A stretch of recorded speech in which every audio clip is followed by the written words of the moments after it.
इसी इन्हीं इससे रिलेटेड एक चीज़ है जो आपने बोला कि पैरोडी और ये सब चीज़ से रिलेटेड अक्सर टीचर्स के निक्स होते हैं, निक जी। नेम्स होते हैं।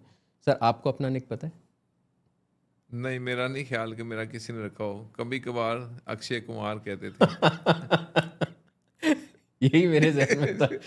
ये मुझसे आपसे हाँ, पूछना बस था। पहले कहते थे जी, ऐसे, लेकिन मैं कहता था कि यार किसी हिंदू से ना मिलाओ। सही।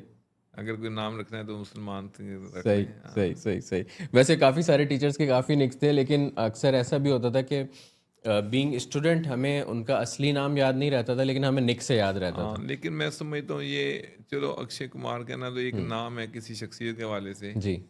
मैंने कहा कि भाई हिंदू का नाम है या मुसलमान किसी से मेरा कोई नाम रखना हुँ, चाहते रख लें, लेकिन जो बैड वर्ड्स है ना हुँ, वो बेअदबी होती है। बेशक। वो नहीं होने चाहिए। और हुँ, निकनेम जो इस किस्म का वो तो शर्म भी बना है, किसी के नाम नहीं बिगाड़ने चाहिए, लिखने भी नहीं हुँ, चाहिए। और जो बच्चा रखता है और ख़ासतौर उस नाम से वो पुकारते हैं तो ये बहुत बुरी बात होती है, हुँ, बेअदबी होती है बेशक। और गुनाह है। हुँ।